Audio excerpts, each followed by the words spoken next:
bienvenue dans mon atelier. Je m'appelle Céline et je suis professeure et designer de tricot pour la marque Mademoiselle Pétronille.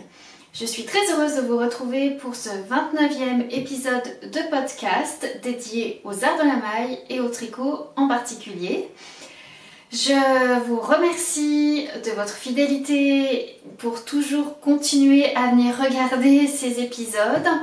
Et bien sûr, je souhaite la bienvenue à toutes les nouvelles personnes qui découvraient ce podcast. Donc il s'agit bien d'un podcast vidéo dédié aux arts créatifs et plus particulièrement aux arts de la maille, c'est-à-dire tout ce qui concerne le tricot, le crochet et peut-être d'autres choses. De temps en temps, il peut arriver que je fasse des choses toujours avec de la laine, toujours avec de la fibre ou du fil, ça c'est sûr, mais voilà, essentiellement du tricot et parfois du crochet. Aujourd'hui, essentiellement du tricot. Au sommaire de cet épisode, je vais vous présenter, je vais essayer d'être assez courte, mais j'ai quand même pas mal de choses. J'ai fait une petite sélection d'ailleurs de ce que je voulais vous présenter aujourd'hui.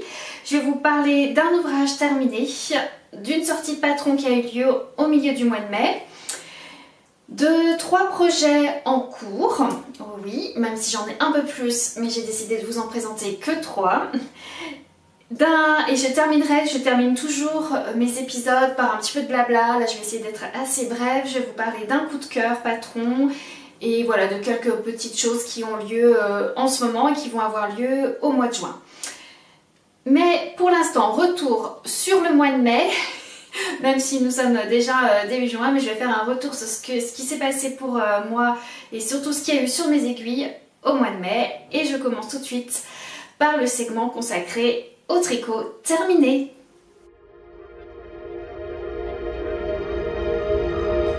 Mon premier tricot terminé, il est là. Il s'agit d'un modèle que j'ai designé, c'est un modèle perso dont j'avais l'intention, donc l'histoire un petit peu, je vais revenir pour celles qui n'ont pas vu les épisodes précédents puisqu'il court déjà depuis quelques épisodes, ce modèle-là. Il s'agit d'un gilet que j'ai voulu assortir à une robe. Je vais essayer de vous mettre une photo quelque part par là pour vous montrer. Donc c'est une robe que j'ai achetée en friperie, qui est un modèle vintage des années 70 et j'avais très envie de lui assortir un gilet parce que même si c'est une robe à manches longues et en plus en lainage, il se trouve qu'en Savoie, là où je suis établie, et ben, les hivers sont quand même assez froids et moi de toute façon je suis frileuse et aussi par souci environnemental, je ne chauffe pas énormément mon appartement, donc je préfère porter des lainages. Et donc je m'étais dit, je vais me faire un gilet à assortir avec cette robe. Donc je suis partie sur un design personnel, je n'ai pas pris de modèle et au fur et à mesure que je vous ai présenté ce modèle de gilet, il se trouve que je vous ai donné envie de le tricoter aussi. Donc oui, c'est promis, je vais m'engager à rédiger le patron de ce modèle puisque vous avez été nombreuses à le réclamer dans les commentaires de la vidéo précédente. Voilà, donc par contre ne soyez pas trop impatients puisque c'est un modèle qui ne verra pas le jour avant le mois de novembre et je pense que je le mettrai en test à partir de septembre. Donc il va falloir que je travaille sur la rédaction et surtout sur la gradation qui, je pense, va me donner quelques nœuds au cerveau, mais ça c'est mon histoire. Juste, je reviens un petit peu sur les éléments de ce modèle, donc je ne sais pas si vous arrivez à bien le voir. Il s'agit donc d'un gilet. Oula, mon mannequin s'effondre, désolée, et en plus il grince. Donc voilà, c'est un modèle tout en fil de mohair. Je choisis de le tricoter, donc je vais commencer par le fil. De le tricoter dans cette qualité qui est la qualité frivole des bergers cathares. Il se trouve que c'est une ferme qui produit donc de la laine de mohair, donc ils ont un grand troupeau de chèvres Angora dans les Pyrénées, en Ariège, donc j'ai eu la chance d'aller visiter la ferme, j'ai été d'ailleurs extrêmement bien accueillie. Ils font aussi, ils ont quelques brebis, donc ils font aussi de la laine de brebis. Mais bon, moi j'avais craqué depuis longtemps. C'est pas le premier modèle que je tricote dans cette qualité. Donc c'est la qualité Frivole, c'est leur fil le plus fin qui mélange donc du kid mohair à 55% et de la soie à 45%. Et quand justement je suis allée les voir l'été dernier, j'avais craqué sur ce coloris qui est le coloris absolument magnifique. Ça, il faut savoir que ça c'est un de mes coloris préférés de toute manière. Donc quand j'ai vu ce coloris, je me suis dit ah, mais il est absolument pour moi. Donc ils l'ont appelé le coloris Bourgogne. Vous voyez, c'est un magnifique, comment je pourrais dire, c'est difficile, hein, c'est, oui d'accord, c'est une couleur vin rouge, mais qui tire un petit peu vers le prune quand même. Ah d'ailleurs, en parlant de prune, j'ai complètement oublié de vous dire ce que je porte. Ça me fait penser, vous voyez que vraiment on reste dans les coloris, je ne vous mens pas quand je vous dis que j'aime ces coloris lit de vin. Ça c'est le modèle d'Eshane que j'ai tricoté il y a déjà un moment, il y a 3 étés, en été 2019. Je l'avais fait dans la qualité lino de Langue. J'avoue que j'avais complètement copié Anna de l'Anae Tricot, qu'il avait également tricoté dans ce fil là, qui est un fil de 100% lin, assez épais puisque c'est un fil en ruban en fait, mais qui permet de tricoter ce modèle puisque ce modèle nécessite d'avoir un échantillon à rang. Et ça tombait très très bien, ça fonctionne. Vous voyez, c'est un modèle boxy, hein, comme vous pouvez voir.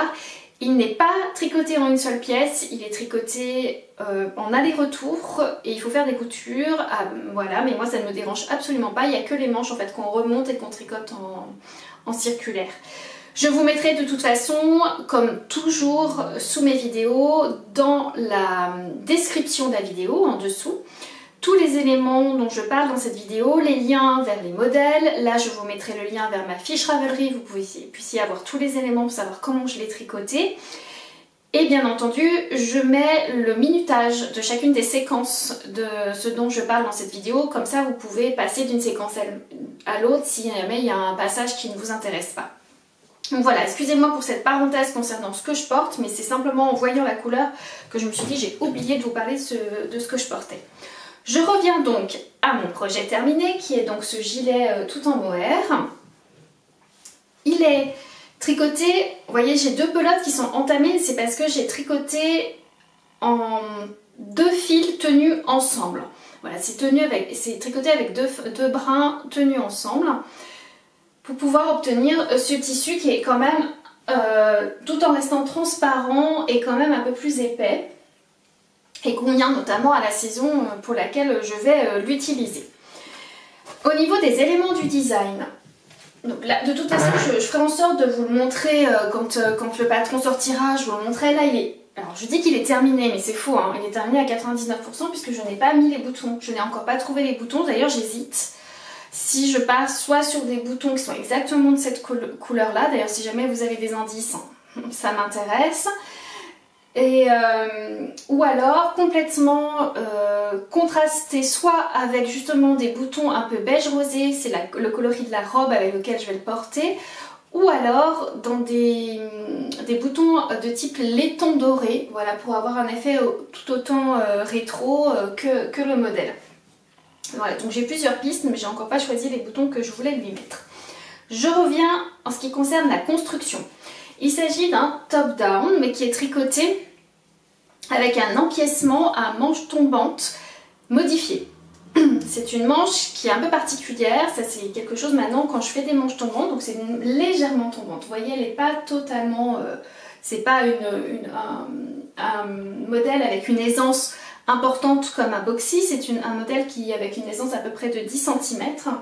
Donc la manche, oui, est légèrement tombante sur l'épaule, mais pas beaucoup. Ce qui fait que la tête d'épaule, ça j'en avais parlé dans les épisodes précédents, est travaillée comme si on travaillait une manche montée, c'est-à-dire avec un arrondi avec des rangs raccourcis. Voilà, ça c'est la particularité des manches. Je suis désolée pour ce mannequin qui grince, je ne sais pas pourquoi il me fait ça aujourd'hui.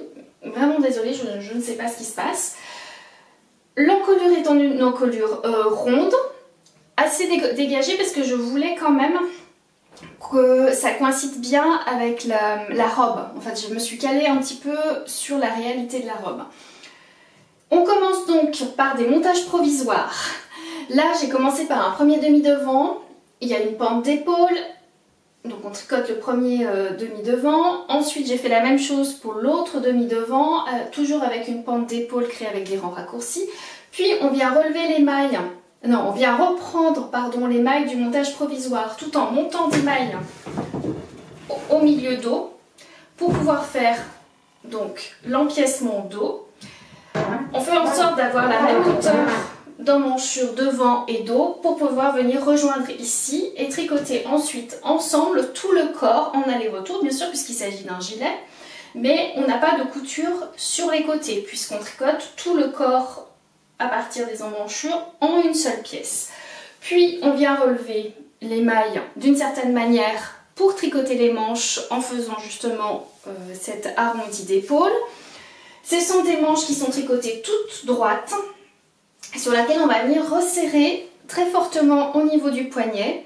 Vous voyez, c'est un poignet très serré avec une manche très serrée qui tout en côte 1-1. Toutes les finitions de toute façon du bordure du bas, de la patte de boutonnage et de l'encolure sont en côte 1-1, tout ce qu'il y a de plus classique. Moi je suis pas très fan des... Alors ça dépend pourquoi, mais là j'avais pas du tout envie de faire des côtes torses ou des côtes semi-torses. Je trouve que la côte 1-1 en mohair fonctionne très bien. Et notamment parce que je voulais garder aussi... Oh là là, on voit balader mes notes, ça va pas le faire. Je voulais garder l'élasticité du poignet parce que comme c'est quand même un poignet très resserré, je voulais quand même qu'il y ait voilà, une belle élasticité au niveau des côtes.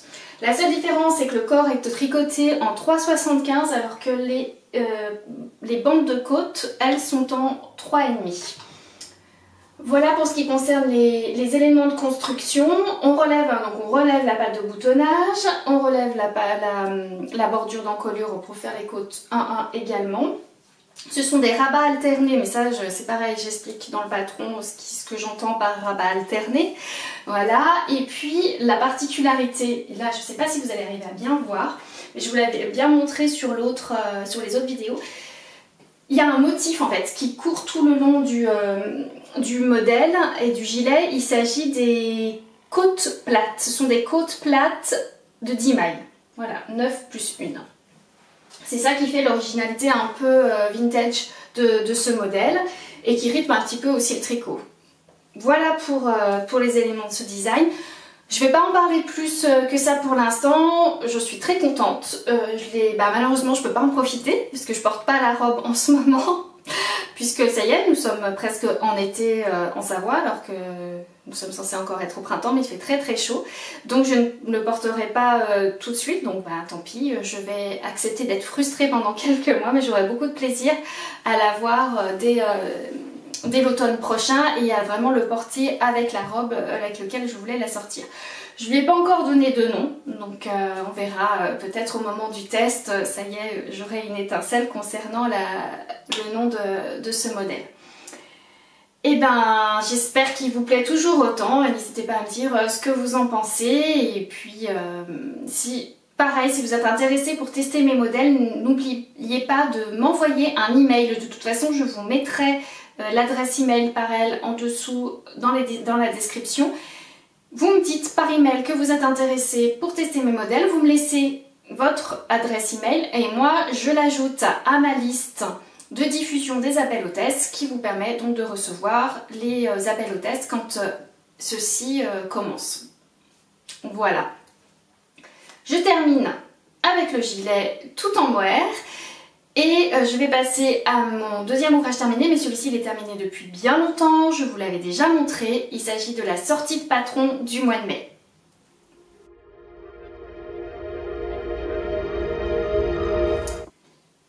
J'ai sorti le patron du top débardeur Mahé le 17 mai dernier. Et je vous remercie immensément pour l'accueil que vous lui avez fait, il vous a énormément plu. Voilà, je suis ravie que vous ayez eu autant d'engouement pour ce modèle. Il faut dire que je crois qu'il est sorti au bon moment. C'était la fameuse semaine où il faisait très très chaud, plus de 30 degrés dans tout le pays. Et c'est le tricot parfait pour les fortes chaleurs. C'est un débardeur que j'ai designé donc l'été dernier dans un fil que j'adore. Vous savez mon goût que j'ai pour les fils végétaux donc à tricoter pendant l'été. Il s'agit du fil 100% chanvre de chez Lang. La qualité s'appelle Canapa.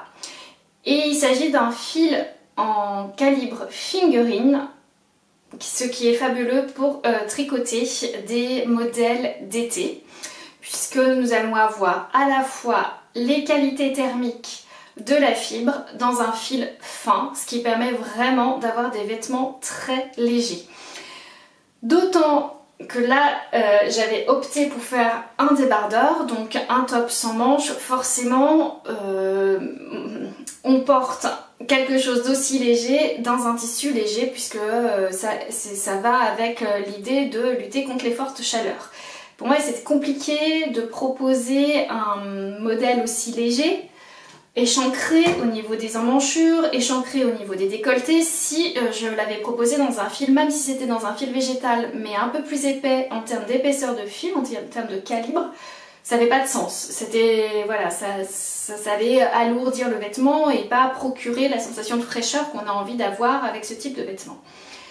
Il se trouve que le chanvre est vraiment parfait. Moi je trouve que de toutes les fibres végétales que j'ai essayées, et j'aime vraiment beaucoup, vous voyez je porte du lin, je porte aussi du coton en été, j'aime beaucoup porter des mélanges, coton-lin ou mélanger aussi, j'aime beaucoup porter des mélanges avec de la soie, même si la soie c'est pas végétal, mais c'est aussi des qualités thermiques très intéressantes pour l'été.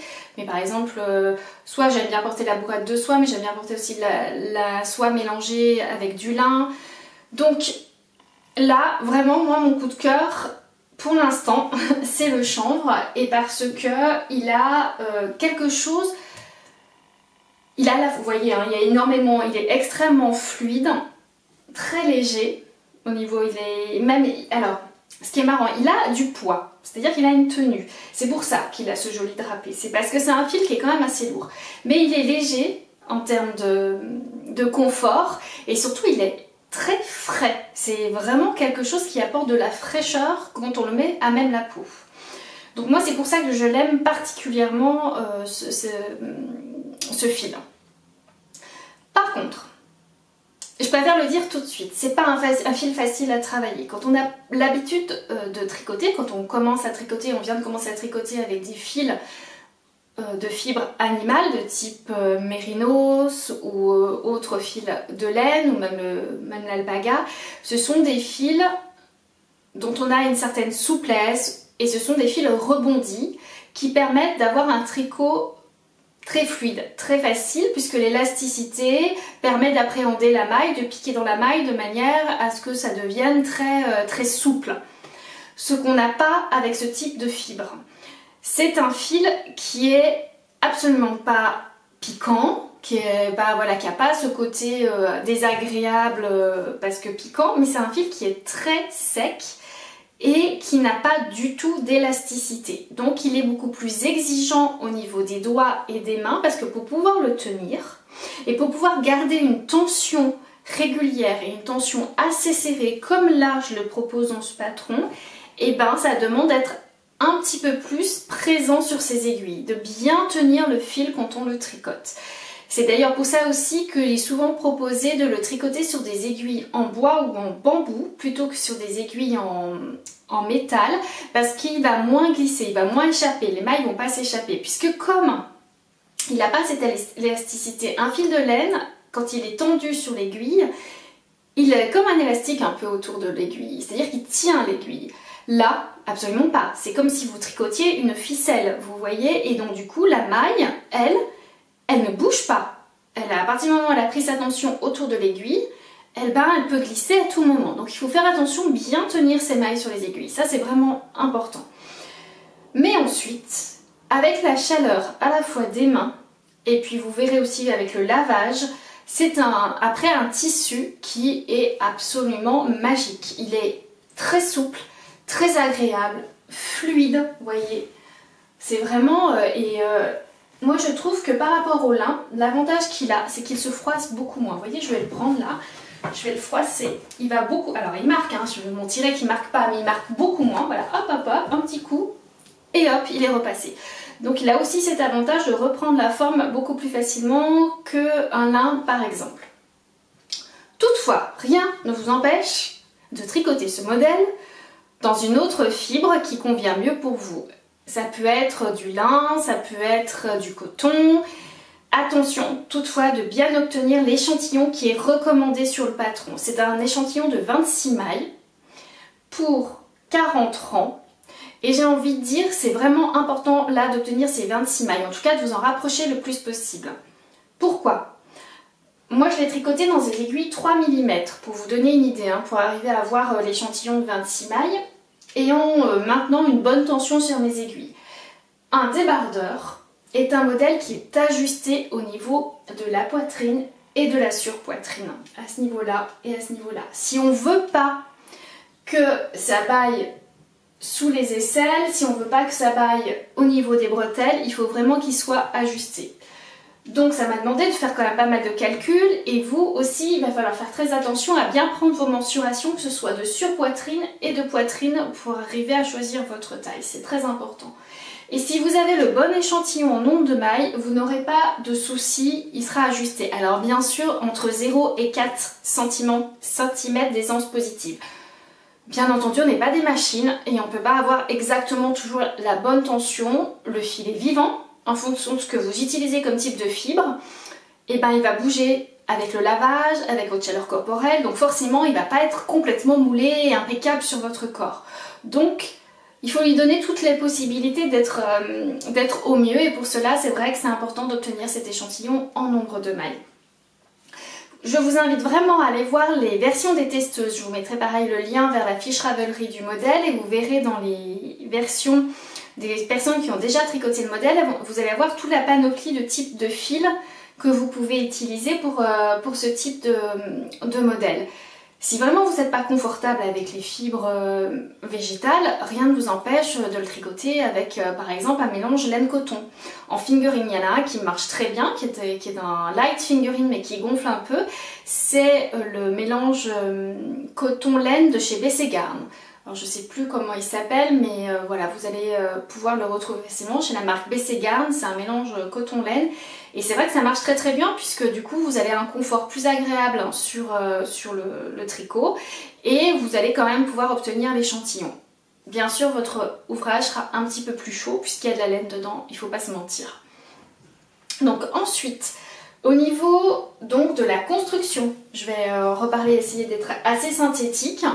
C'est un modèle qui se tricote du haut vers le bas, ce qui était aussi un défi parce que souvent sur les débardeurs c'est plus facile de faire du bas vers le haut.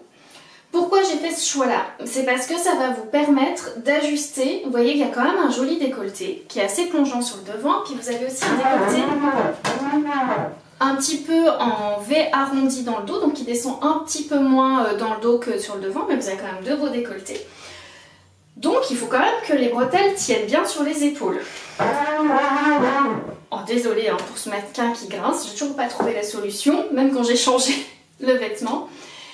Donc pour cela, vous allez avoir à jouer sur la hauteur là de vos bretelles. C'est indiqué dans le patron, si vous n'avez pas le bon échantillon en nombre de rangs, ce n'est pas grave.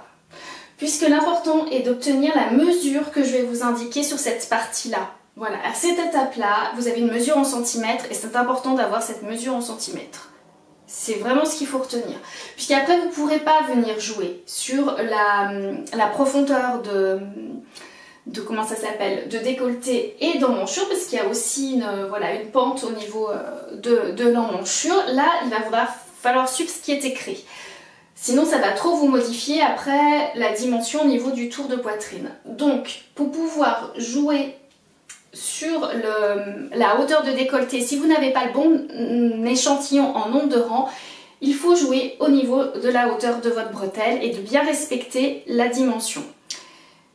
Après, si jamais vous avez un doute, vous m'écrivez. Vous avez une adresse mail dans mes patrons, bien entendu, je vous aiguillerai si jamais vous avez un doute. Si vous avez par exemple un échantillon qui est vraiment très différent en nombre de rangs, je pourrais vous indiquer comment procéder pour être sûr d'avoir un joli décolleté, ni trop plongeant, ou au contraire, qui ne soit pas assez plongeant.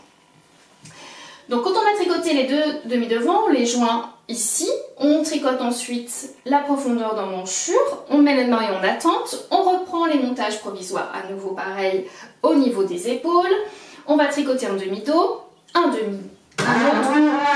demi-dos, on rejoint pareil ici, on tricote ensuite pour former la pente d'emmanchure dos et on rejoint les dos et les devants.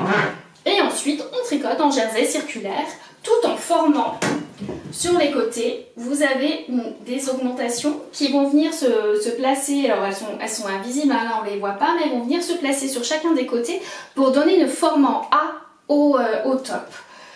Quand on a fini et qu'on a la hauteur souhaitée, là c'est pareil, mesurez. Là c'est pas difficile, il suffit d'avoir je vous donne la hauteur de la bande de dentelle, je crois qu'il fait une dizaine de centimètres.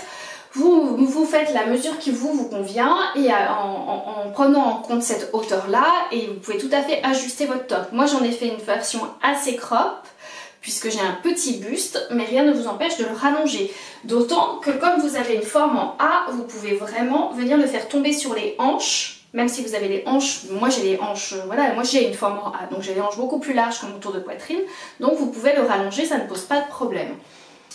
La dentelle est proposée en grille dans le patron, mais vous verrez c'est une dentelle très facile. C'est une dentelle qui convient tout à fait pour des débutants, pour des personnes qui n'ont jamais fait de dentelle. Elle n'est vraiment pas difficile. Donc vous avez un motif pour chacune des tailles, voilà, il suffit de la répéter en largeur, c'est vraiment pas compliqué. Et on termine par une petite bordure très légère de quelques rangs de point mousse. Vous avez également des bordure sur chacune des finitions en point mousse, sur chacune des bordures de bretelles qui se tricotent en même temps que le reste du débardeur. Voilà pour ce qui concerne les éléments de design. Le patron est disponible sur mes deux boutiques, Ravelry et Etsy. Il est en français et en anglais au prix de 7,56 €. Il est taillé en 10 tailles, de la taille 0 à la taille 9, de 79 cm de tour de poitrine à 124 cm de tour de poitrine.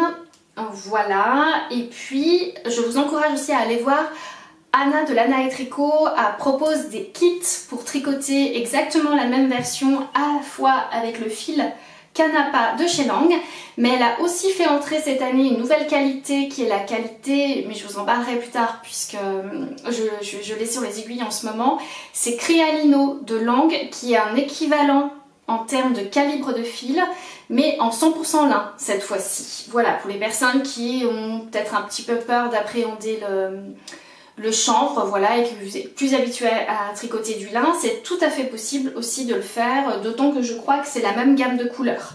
Donc c'est l'avantage que ce soit chez Lang les deux fils. Donc vous pouvez aller, je vous mettrai pareil le lien vers sa boutique en ligne si vous voulez acheter directement le kit qui comprend le fil et le patron en PDF.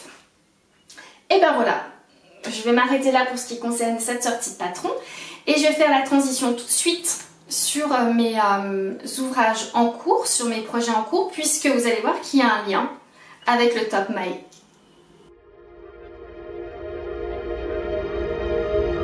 Le premier projet en cours sur mes aiguilles est un nouveau design. Je crois que je vous en avais parlé très rapidement la dernière fois dans les précédents épisodes.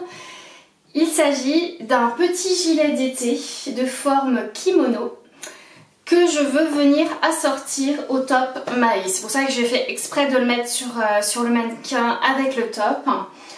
Puisque, je sais pas vous, mais un débardeur c'est bien la journée, mais dès que le soir le soleil tombe un peu, et ben on a froid aux épaules. Donc je voulais me tricoter un gilet assorti au top pour que je puisse venir protéger mes épaules dès qu'il commence à faire un peu plus frais avec la brise du soir. Et j'ai fait le choix de faire une forme de gilet absolument la plus simple possible. Il s'agit de la forme de gilet kimono. Je vais vous expliquer pourquoi c'est la forme la plus simple. C'est deux rectangles, hein, la forme kimono. Donc il n'y a vraiment aucune mise en forme sur ce modèle. L'avantage c'est que ça permet de tricoter quelque chose de facile, du coup accessible pour les débutants.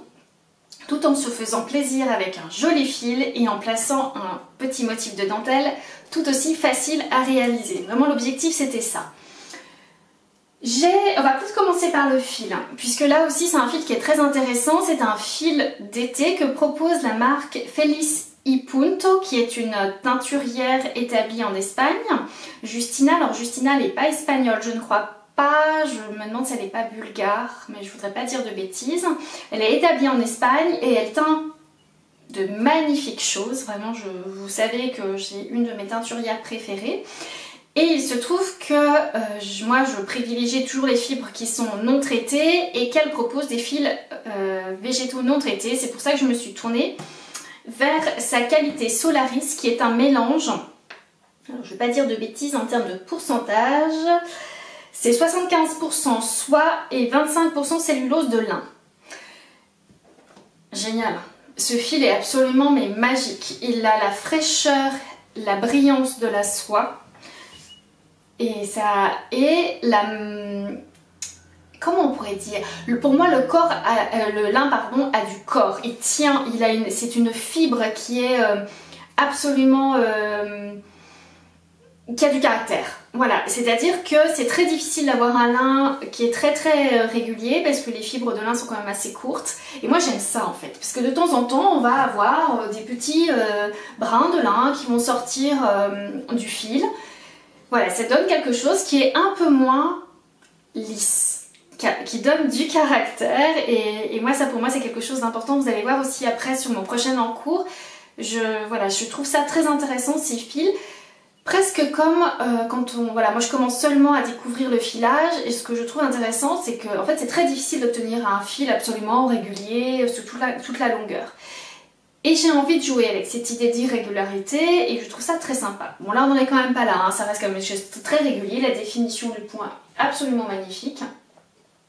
Et alors le travail de couleur de Justina, je vais vous montrer dans le dos parce qu'on voit mieux voilà, sur le jersey, mais regardez-moi ces speckles, c'est absolument magnifique. Là il s'agit du coloris bronzé, donc je ne sais pas si elle le fait encore, peut-être qu'elle le fait sur commande, il faut voir avec elle.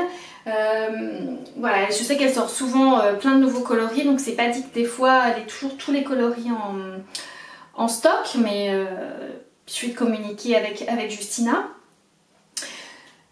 Donc je vais en profiter pour parler aussi de l'échantillon. C'est un échantillon qui est un peu plus lâche que celui du top maille puisqu'il est à 24 mailles, toujours pour 40 rangs. Et parce que je l'ai tricoté en aiguille 3,5, mais ça, il est possible de le tricoter en aiguille 3,5, en tout cas pour moi, puisque je peux déjauger un tout petit peu. C'est-à-dire que je peux assouplir un petit peu ma tension parce que c'est un fil qui gonfle un peu plus. Voilà, la soie prend un peu plus sa place que le chanvre qui ne bouge absolument pas. Donc là c'est vraiment très agréable d'avoir une autre expérience avec cette fibre là. Et comment j'ai procédé? C'est un top down à nouveau. Cette fois-ci j'ai commencé par l'empiècement dos, qui est, vous voyez, un grand empiècement, puisqu'on va tricoter les manches en même temps que le reste de l'empiècement dos et les empiècements devant. Donc on va monter toutes les mailles qui correspondent au dos et aux manches en montage provisoire au crochet. Je sais que tout le monde n'aime pas ça, mais c'est pas obligé, hein. Vous pouvez faire un montage simple et ensuite venir relever les mailles si vous préférez. Moi je trouve que c'est mieux de faire avec un montage provisoire, mais après chacun ses préférences. Et on va tricoter l'empiècement haut en plaçant sur le bord des manches la même dentelle que vous avez là ici sur le top maille, c'est la même. Donc il y a une petite finition, voilà, pareil avec du point mousse, mais aussi avec un high-cord intégré, enfin voilà, vous verrez quand le patron sortira.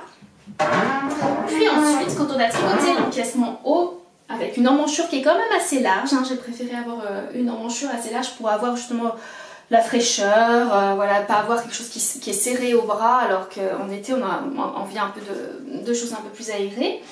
On vient reprendre les mailles pour un premier demi-devant et on va continuer, puisque vous avez là, ici, on va continuer la bordure de manche sur le demi-devant et on va également venir placer la même dentelle, la même bande de dentelle sur le décolleté. Pareil, et on va jusqu'à la fin de l'emmanchure, à la même hauteur que le dos. Pareil pour l'autre côté.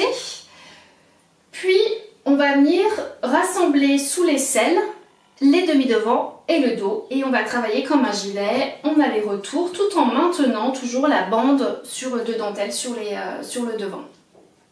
Vous voyez que les manches ne sont pas fermées. Il faudra venir faire une petite couture. Vous voyez, c'est vraiment pas grand chose, parce que la manche n'est pas longue. Je crois qu'elle fait 15 cm, peut-être 20 cm, je dis des bêtises. Voilà, sous la manche, il faudra venir faire une petite couture invisible, mais ça, c'est vraiment rien du tout. D'autant que maintenant, je vous mets des tutos dans chacun de mes patrons pour faire ce type de couture. Parce que j'ai envie de vous montrer que c'est pas sorcier et que parfois, ça peut vraiment ouvrir plein de possibilités de formes de tricot en fait, de faire des coutures. Peut-être plus que quand on fait du tricot en rond. Bon, après, ça c'est un avis très personnel.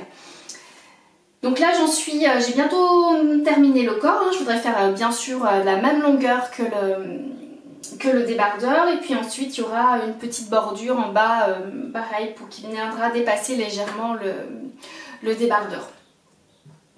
Donc je prends beaucoup de plaisir à tricoter ce modèle, à la fois parce que le fil est très agréable. Donc je pense moi dans ma taille que je vais avoir besoin seulement de 2 écheveaux pour faire ce gilet. Et comme vous voyez, on n'a pas du tout... En plus j'ai même pas fait de pente d'épaule pour celui-ci, ce qui va aussi expliquer que le devant sera plus court que le dos. Mais c'est pas gênant, il va partir en pointe comme ça. Et je me dis que ça peut être très sympa pour justement dévoiler légèrement le bas du débardeur en dentelle. Ça va donner un effet un petit peu twin set à l'ensemble. Vraiment faire un ensemble où on peut à la fois voir dévoiler le débardeur qui est sous le gilet, tout en ayant les 2 pièces soient assorties grâce au motif qui est repris. Puis j'ai fait en sorte d'avoir une couleur où on retrouve ce joli terracotta là du débardeur, on en retrouve des petits speckles dans la fibre de Solaris. C'est tout ce que j'ai à dire je crois pour l'instant sur cet en cours. Si tout va bien, je vais bientôt terminer, je vous ferai lancer le test en juillet. J'aimerais que ce soit une pièce qui sorte fin août. Je croise les doigts. Je sais que il va y avoir beaucoup de déçus puisque l'été sera terminé. Alors après ça dépend, l'été n'est pas terminé, il se termine le 21 septembre et parfois on peut avoir encore de belles journées au mois de septembre et on peut apprécier de le porter. Quoi qu'il en soit, voilà, je préfère le sortir assez rapidement et pas attendre l'été prochain parce que je vais avoir un autre modèle. Et si je commence à faire toutes des sorties différées comme ça, ça va être un peu difficile à gérer pour moi en termes d'organisation. Donc voilà pour ce gilet, c'est pareil, je lui ai pas encore trouvé de nom et j'espère arriver à le faire d'ici la fin du processus de tricot. 2 autres en cours sur mes aiguilles. J'en parle rapidement. J'ai un débardeur que j'avais envie de tricoter depuis très longtemps. Il s'agit du modèle Argile Top. Je mettrai une photo pareil quelque part pour que vous puissiez voir à quoi il ressemble. Il est issu du Pop-Up Mag de l'été 2019. Donc autant vous dire aussi que ça fait un moment que je l'ai là, c'est le numéro 29. Et j'avais craqué à l'époque sur le modèle Argile. Je vais vous montrer là tout de suite une photo. Voilà, quelques photos. C'est un modèle de Claire Lakewood. Et ce que j'ai aimé dans ce patron, alors il est aussi proposé dans un fil végétal qui est de la marque Quint & Co. Ce que j'ai aimé en fait, c'est qu'il a une construction bien particulière. Voilà, je ne sais pas si vous allez bien voir, je ne voudrais pas vous montrer toutes les explications quand même. Donc c'est un modèle qui est en anglais, puisque c'est du pom-pom, il n'a pas été traduit. Il est aussi disponible en individuel sur Ravelry au prix de 7,32 €. Mais je vais vous expliquer en fait comment je vais essayer de vous expliquer sans tout vous montrer, ça va pas être simple. Est-ce que j'ai une feuille quelque part? Je vais faire ça. Voilà. Alors, il va se tricoter, il commence d'abord par le dos, donc on voit pas là. Et le dos est en rayure horizontale et on va remonter, on va former les bretelles dos. Puis on va continuer, on va former les bretelles devant et on va s'arrêter sur le bas de l'empiècement devant. Vous voyez où il y a les rayures horizontales. Donc quelque part on fait qu'une seule pièce, on tricote le dos, voilà, on fait les bretelles dos, on revient, on fait les bretelles devant et on fait l'empiècement devant. Donc c'est une seule pièce comme ça. Et donc on s'arrête là, on met les mailles en attente, du coup qu'est-ce qu'on fait? Comment on va arriver à faire la jonction entre le devant et le dos? Et ben on le voit ici sur cette photo. Voilà, on va venir relever les mailles sur les côtés de chacun du dos et on va venir tricoter dans l'autre sens. Voilà, de chaque côté en joignant les mailles ici. Et ensuite, on a 2 bandes sur le bas. Voilà, ça nous ouvre pas trop les explications. Qu'on peut venir nouer. Donc je trouvais ça mais super original comme petit top. Et puis ça, voilà, ça a un effet très bohème que j'aime beaucoup. Hyper léger, très joli décolleté, pareil pour l'été. Il a quand même un peu plus d'aisance que celui que j'ai, hein. Il se porte bouffant, ça se voit. C'est vraiment joli s'il se porte bouffant. Et moi j'ai décidé de sortir du stock un vieux fil que j'avais acheté il y a vraiment peut-être au tout début que j'avais repris le tricot dans les années 2010. Et il s'agit d'une qualité de chez Lang qui s'appelle la qualité Ella, je crois qu'ils la font toujours, qui est composée de 30% de coton, 30% de polyester, 26% de viscose et 6% de polyamide. Donc c'est vraiment un mélange coton synthétique.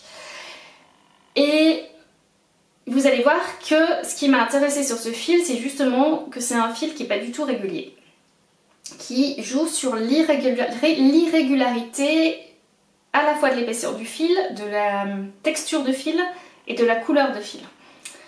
Même si on reste dans le même ton. Là il s'agit du coloris 0022 qui est un... Alors eux ils disent sable, oui on pourrait dire que c'est une couleur sable. Si on veut c'est possible, bon, c'est un beige en fait. Et je le tricote pour le coloris principal. Vous voyez, je vais sortir là j'ai commencé donc le dos, hein. Je viens juste de commencer, j'ai pas fait grand chose. Et je sais pas si vous allez arriver à bien voir, vous voyez c'est un fil où il n'y a jamais la même matière. Et donc jamais la même épaisseur entre les doigts. Après je vais vous montrer, donc ça c'est sur le rendu. Je vais vous montrer sur la pelote comment ça fait. Essayons de ne pas démonter. Vous voyez là par exemple j'ai un gros morceau de ruban qui ressemble, je pense plutôt, là ça doit être du polyester avec du coton mélangé. Ensuite là je vais avoir un morceau de coton rond. Puis un peu plus loin je vais avoir un morceau de fil beaucoup plus fin. Alors je vais essayer de le retrouver parce que bien sûr c'est tellement irrégulier qu'il faut dérouler un peu. Donc là on a toujours le ruban un peu épais, hein. Je l'ai pendant un bon moment. Alors j'ai l'impression que c'est pas toujours le même rythme. Et là je vais avoir quelque chose qui est beaucoup plus brillant, qui est assez plat aussi, mais qui est beaucoup plus brillant. Donc j'imagine que c'est de la viscose. Et après je vais encore avoir un segment mais très fin. Voilà, comme un fil single en fait. Et qui est un peu plus foncé. Voilà, on peut le voir sur le cake, je ne sais pas si vous arrivez à bien vous rendre compte de la différence en fait, tout le long du fil, du type de matière. Et moi j'aime beaucoup cet effet là. Et il se trouve que pour des rayures c'est très intéressant parce que alors bien sûr j'ai utilisé un fil contrastant dont je vais vous parler, mais en même temps j'ai l'impression que ça fait des rayures dans les rayures. Vous voyez ce que je veux dire? Et ça va être super sympa. C'est un petit côté déjaugé, hein, je vous mens pas, puisque je le tricote en aiguille 3,5, mais j'aime beaucoup. J'aime beaucoup l'effet de ce tissu. Donc le dos, on a des augmentations là au fur et à mesure quand on remonte sur les côtés. Et là il faut que je fasse un certain nombre de centimètres avant d'attaquer ensuite la forme des bretelles. L'autre fil, c'est le fameux... dont je vous parlais tout à l'heure, pardon de me cacher quelques instants, le fameux lin de chez Crealino. Donc c'est un 100% lin cette fois-ci. Le Crealino de Lang qui est un fil fingering, donc on a 165 mètres pour 50 grammes, qui donne un échantillon de 21 mailles pour des aiguilles entre 3 et 4 cm. Moi j'obtiens avec mes aiguilles 3,5 24 mailles. Non, j'ai des bêtises, 23 mailles, pardon. Dans le modèle, je sens que je vais avoir quand même des petites adaptations à faire puisque l'échantillon recommandé est un échantillon de 22 mailles sur 34 ans. Et moi là, avec mes deux fils, eh ben, j'obtiens plutôt, parce qu'il faut faire un échantillon sur ce motif de rayure, donc c'est un mélange en fait de rayures en jersey et en point mousse. J'obtiens 23 mailles sur 40 rangs. Donc je pense que je vais devoir faire très attention sur mes hauteurs et j'espère, je croise les doigts que je vais avoir assez de fil. C'est un peu ça qui m'inquiète, c'est-à-dire ce fil là. En tout j'ai 3 fois 25 grammes je crois, j'ai pas dit de bêtises, mais j'espère que voilà, je vais en avoir assez. C'est le gros point d'interrogation. S'il faut, je rajouterai un troisième fil pour pouvoir faire les parties du devant qui se nouent. Voilà, on verra, je m'adapterai. L'idée c'était vraiment que je voulais utiliser ce fil de ce stock qui est un fil propice pour la saison. Donc voilà ce que j'ai à dire pour l'instant. Le coloris de la Crealino, je crois, pas dire de bêtises, alors je vais vous dire le numéro, mais je crois qu'il l'appelle Nougat. Et c'est le coloris 0015, mais tout pareil, je mets tout en barre d'information. Voilà pour mon premier en cours, qui n'avance pas beaucoup, faut reconnaître, parce que j'ai plein d'autres choses dont je peux pas vous parler, mais voilà. Donc il faut faire des choix. Mon autre en cours, c'est une paire de chaussettes, bien sûr. Voilà, j'ai attaqué une nouvelle paire de chaussettes, et cette fois-ci, j'avais envie de me faire une paire de sockets en coton. J'avais mis de côté un modèle depuis quelques temps qui est issu du Slow Magazine, qui est le modèle de chaussettes Agrippa de Audrey Borrego, Yarn Flex. C'est le modèle sur lequel j'avais craqué en fait quand j'ai reçu le magazine. Pour moi c'est mon modèle préféré du magazine, donc je vous le montre. Je vais, si j'y arrive, voilà. Des petites chaussettes en dentelle qui pour moi sont vraiment mais idéales à tricoter pour cette saison. J'ai décidé de les faire en format avec une cheville un peu plus courte pour qu'elles soient un petit peu plus soquettes. Et mon idée était vraiment de trouver un fil de coton uni, ce qui n'est pas évident, un fil de coton chaussettes uni pour avoir des vraies petites chaussettes de petites filles comme quand j'étais petite et que je mettais mes chaussettes en coton dentelle dans mes sandales. Je sais pas si vous avez fait ça vous, mais quand j'étais petite, j'avais des chaussettes en coton tout en dentelle, tout ajourées, et que je mettais dans mes sandales. Ne me demandez pas pourquoi on faisait ça, mais c'était la mode dans le début des années 80. C'est comme ça. Et moi j'ai des sabots en fait, j'ai des sandales sabots et j'aime bien les porter avec des chaussettes et je me suis dit bah tiens c'est l'occasion de faire un petit peu de régression et tricoter des chaussettes en dentelle mais en coton. Et donc j'ai trouvé grâce à une de mes élèves que je remercie, je sais pas si elle me fait un petit coucou par là, oh là là j'ai honte, je ne retrouve pas son prénom, mais elle se reconnaîtra, elle sait que c'est elle qui m'a recommandé Laetitia, merci Laetitia, c'est toi qui m'as recommandé donc ce fil là. Il s'agit de la qualité Solo Cotone Stella de Lana Grossa. C'est une qualité qui est composée de 82% de coton, 10% de nylon et 8% de polyester, en fait, qui permet d'avoir un peu cette élasticité dans le fil de coton pour faire des chaussettes. Et la particularité, donc j'ai pris le coloris blanc, c'est qu'il y a un petit peu de stellina dedans. Alors ça par contre c'était pas forcément quelque chose que j'avais choisi, mais il se trouve que voilà c'est comme ça, il n'y avait pas d'autres j'ai pas trouvé d'autres fils pour l'instant en chaussettes unies. Je l'ai commandé sur le, si vous voulez c'est pareil je vous mettrai le lien, je l'ai commandé sur le site en ligne de Filati et j'ai vraiment eu aucun problème de commande, c'était livré super bien, enfin vraiment le suivi du colis se passe très bien, donc je suis ravie de cette commande, donc voilà, je vous le recommande si vous voulez également essayer ce fil là. C'est un modèle de chaussette qui se commence par la cheville et qui va jusqu'à la pointe et qui a un modèle de talon à plat renforcé, c'est les talons que je préfère donc c'est parfait. Donc moi j'ai fait un petit peu moins, donc là je me suis arrêtée, comme vous savez j'aime bien tricoter mes chaussettes en parallèle, donc voilà, là je me suis arrêtée à l'endroit où je vais placer le talon. C'est un début très intéressant puisqu'on a un petit tourlet double, enfin un petit tourlet en jersey avec des petits picots. Donc ça c'est vraiment très sympa. Et après on a cette jolie dentelle, ce joli motif de dentelle. Alors je vais enlever mon marqueur, on va le mettre de l'autre côté parce que c'est le même modèle devant et derrière au niveau de la cheville. Très jolie petite dentelle. Et voilà, donc j'avoue, c'est vrai que c'est pas des chaussettes que je tricote dans le train. C'est des chaussettes que je tricote plutôt tranquillement chez moi puisque il faut suivre le diagramme et je l'ai trop peu fait pour le retenir. Puis il y a quand même pas mal de rangs, c'est pas difficile. Il n'y a que des points simples pour faire la dentelle, mais je ne l'ai pas encore mémorisé, voilà. Donc je les tricote dans des aiguilles 2,5 dans la taille la plus petite en 56 mailles.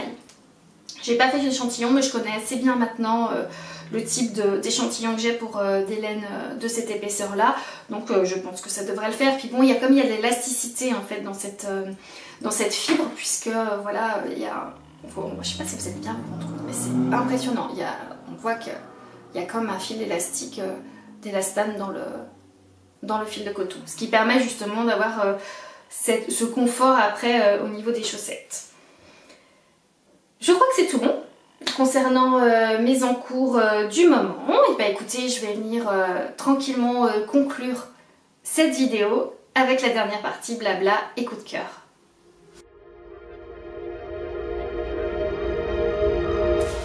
Je vais commencer par le coup de cœur. Il y a un coup de cœur patron que j'ai eu ce mois de mai qui est un patron au crochet. Et quel patron? Je vais vous mettre la photo tout de suite ici. Il s'agit d'une robe au crochet. C'est le modèle Sundance Dress de Sarah Dudek. Et alors, mais vous avez vu cette merveille? Voilà, et je ne sais pas du tout si je la ferai un jour parce que c'est énormément de temps de travail de crochet et puis bon, elle est pas si facile à porter, vous voyez qu'elle est toute en dentelle donc elle est quand même très transparente, il faut oser la porter. Après on peut toujours porter un petit legging dessous si on veut se sentir plus à l'aise. Après chacun fait comme il veut, voilà, on peut aussi porter son maillot de bain dessous, ça marche très très bien également. Et ben je la trouve à la fois estivale mais aussi très romantique, mais surtout elle a ce côté un peu bohème chic que j'aime beaucoup. C'est voilà, ce que j'aime beaucoup porter en été, et c'est un modèle, donc ce patron est en anglais au prix de 4,99 $. Il se tricote, alors c'est pareil, c'est très très sympa. Il se tricote, non, il se crochette, je vous assure, il se crochette. C'est pareil, c'est très intéressant puisqu'on commence par faire la partie t-shirt en premier, le petit top en haut. Et on le crochette en une seule pièce, un peu comme de la layette. Vous savez, les modèles de layette, on va faire donc tricoter d'abord tout le dos, c'est comme un rectangle, on va former les manches. On va laisser la place de l'ouverture pour la tête, puis on va revenir, on va faire l'empiècement devant avec les manches pareil, on va venir revenir faire les manches et tricoter le buste devant.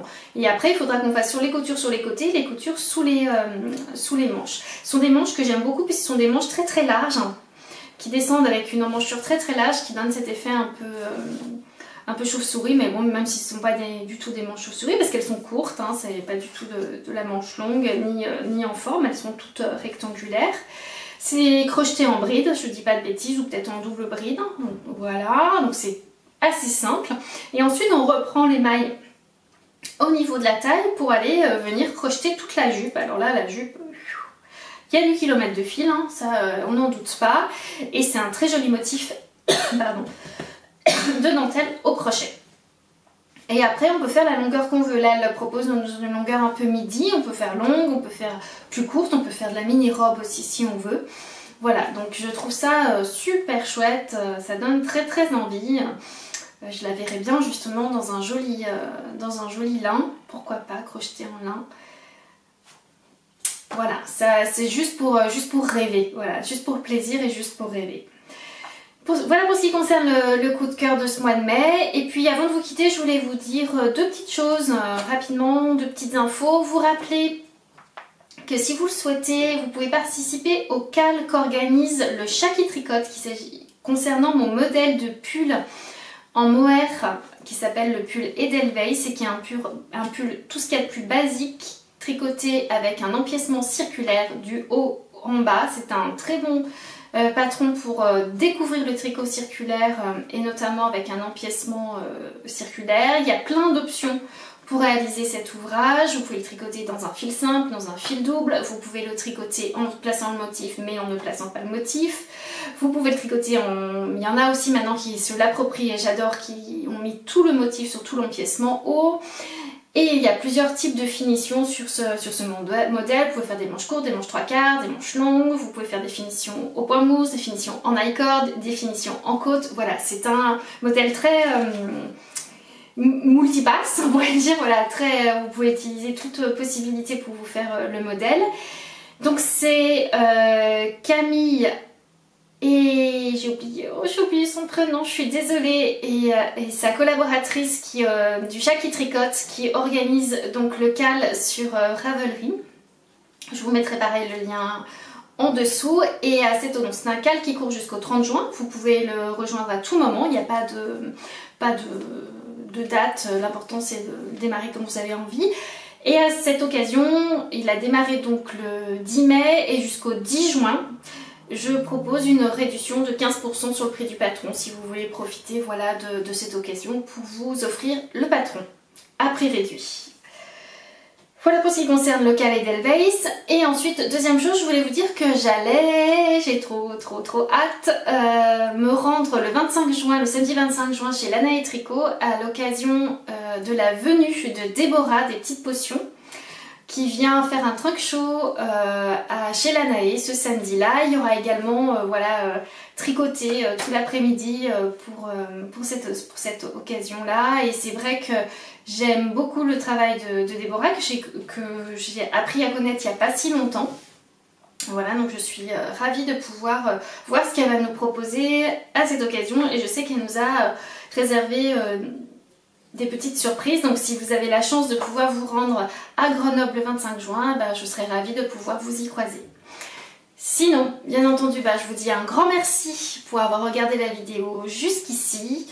N'hésitez pas à me laisser vos commentaires en dessous de la vidéo, si vous avez des questions, si vous avez des remarques en particulier par rapport à tout ce que j'ai abordé dans cette vidéo. J'essaye d'y répondre le plus vite possible. Alors c'est vrai que je ne réponds pas de manière instantanée à vos commentaires. J'essaye de faire ça par vague. Dès que j'ai un moment, je me cale et puis je vous réponds. Donc ne me foulez pas si je ne vous réponds pas tout de suite. Et j'espère aussi, en général je veille à ce que quand je publie le futur épisode du podcast, à répondre à tous les commentaires de l'épisode précédent. Donc voilà. Ne m'en voulez pas si je suis pas super prompte à vous répondre, mais j'essaye, en tout cas je vous lis vraiment et je fais en sorte de vous répondre dès que vous avez besoin d'une réponse. Je vous souhaite un très beau mois de juin, de très belles mailles, et j'espère de tout cœur que vous avez autant de plaisir à tricoter en été qu'en hiver, car c'est un plaisir qui ne se boude jamais le tricot. Je vous embrasse et vous dis au mois prochain.